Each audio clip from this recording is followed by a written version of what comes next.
Greeting to all participants of the 17th International Conference on Climate Change. The title of our proposal is Influence of the CO2 Concentration on Morphometric Physiological Variables and Yields of Piscium sativum L under greenhouse conditions, by the author Leónidas Castellanos, John Bastos, Luis Neira, and Aldo Pardo, from the Pamplona University, Colombia. The Piscium sativum L is a dry grain of fresh vegetables for human consumption, primarily grown for its seeds. Atmospheric CO2 concentration have increased by 370 to 380 ppm since the pre-industrial era.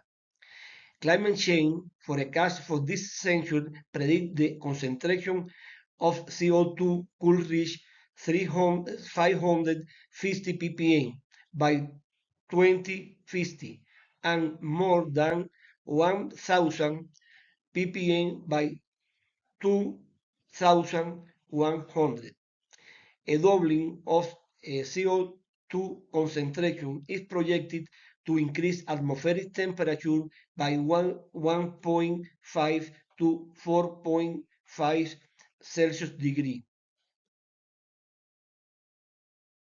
In relation to a climate change and policies research in Colombia, it is suggested to conduct climate modeling studies on the different scenarios, at detailed geographic scale and over the long term to determine the extent of impact on various systems, regions, and crops.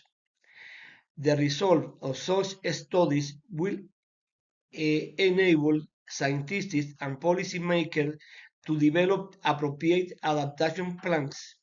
Therefore, further research is needed to develop climate resilient crops, pests and disease, making the preservation of agrobiodiversity and genetic research crucial for this purpose. At the University of Pamplona, north of Santander, Colombia, a project is being carried out to evaluate the influence of CO2 concentration on yield components and physiology of different crops under greenhouse conditions with controlled atmosphere that simulate future scenarios. The aim is to assess how C3 or C4 plants may benefit or be affected by increase of CO2 concentration. For this research, the present research, the following research question was raised. To what extent does CO2 concentration influence the growth, physiological processes, and yield of a C3 plant like P? Considering this background, the objective of this research was to evaluate the influence of CO2 concentration on morphometric and physiological variables and yields of P under greenhouse conditions. Methodology. An experiment design was developed under controlled conditions with two treatments, one using 600 ppm of CO2 concentration and another with a higher concentration, nearly 1300 ppm concentration of CO2. The variable that was exposed this plant were concentration of CO2 in cubicle 1,251 ppm, and in the cubicle 2, 606 ppm of CO2. The soil humidity was 72.5% in the cubicle 1 and 71.8% in the cubicle 2. In the earth temperature was 19.3 Celsius degree in cubicle 1 and 19.5 Celsius degree in cubicle 2. Some variables or morphometric variables were evaluated. For example, height of the plant, long of the leaf, and wide of the leaf were measured with a graduated ruler. Stem diameter was measured with a caliper, and foliage area using the equation of a proposal by Galindo and Clavijo 2007. A comparison of all variables was made using a student test with a probability of 5%. The is statistical package was used.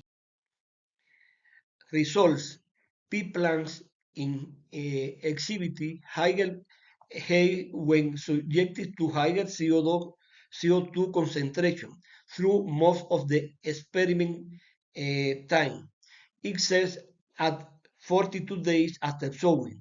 At this point, also the plants had relatively greater height. No statistical difference was observed. No significant effect of CO2 concentration or the stem diameter of pea plant measured at 1 centimeter above growth level was observed from the beginning of the experiment until 42 days after sowing.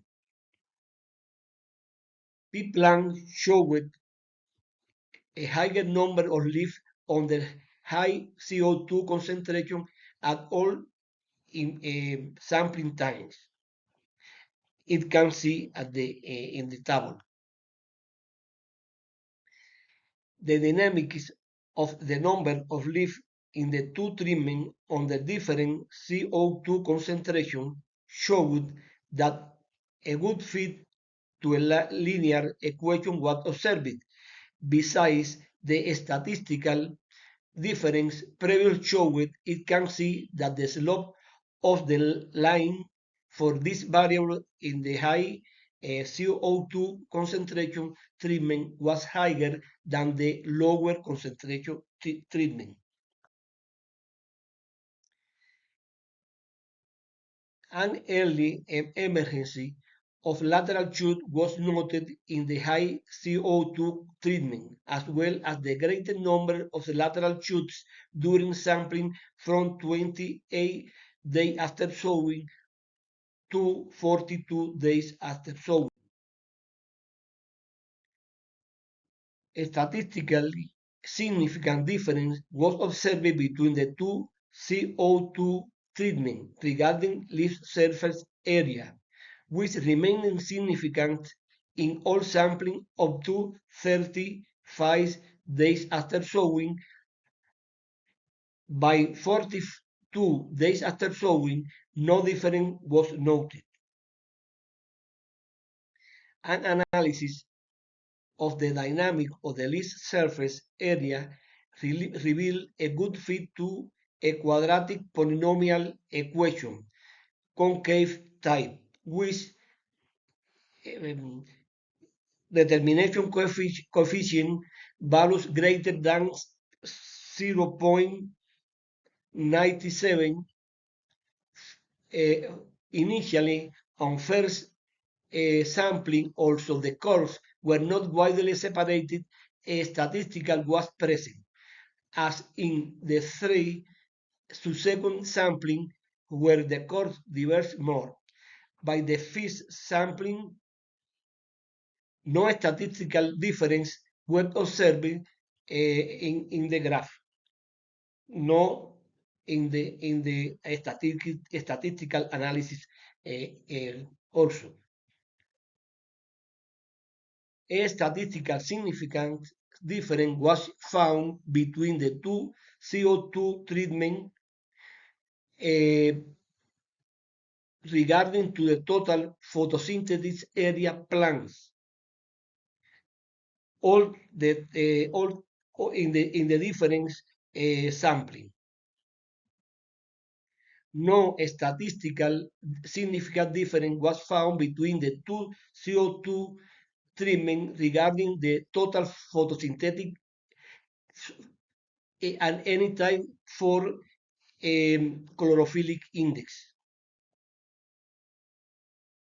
An analysis of the dynamic of the chlorophyll index shows a good fit to a quadratic polynomial equation for the two treatments with determination coefficient higher than 0.64. Also, as previously analyzed, no statistical difference was evident between the treatment at any sampling time. There was a relative increase in the chlorophyll indices with higher relative values between the sampling first and fourth, according to the equation that represents this variable in both treatments. Plants subjected to a higher concentration of CO2 achieve a significant higher number of spots per plant and grain for pot with a statistical difference, as well as the significant higher weight of grain production that it can see in the last column. The greater leaf surface area in plant exposed to higher CO2 concentration is a significant indicator for estimating the plant's ability to intercept light, perform photosynthesis, and achieve higher yields, as suggested by some authors like Galindo and Clavijo 2007. In another study examining the influence of trichoderma concentration on pea development, plant height was measured, showing difference between treatment, which later reflected in an increased photosynthetic leaf area, like was pointed out by Camargo Cepeda and Avila 2014. In this research, lateral shoots were observed earlier in the high CO2 treatment. The emergence of secondary stem per plant was considered in pea plant as part of biostimulation by trichoderma, which was later linked to a greater number of leaves and a larger photosynthetic area in some treatment. The present result align with those of other authors who found 45% of increase in biomass in C3 herbaceous species subjected to a high CO2 environment. Porter and Navas 2023. The lack of difference in chlorophyll content is not surprising, as this often occurs in many experiments where this parameter has proven to be relatively stable, such as in an experiment conducted to evaluate P variabilities by La Torre et al. 2015.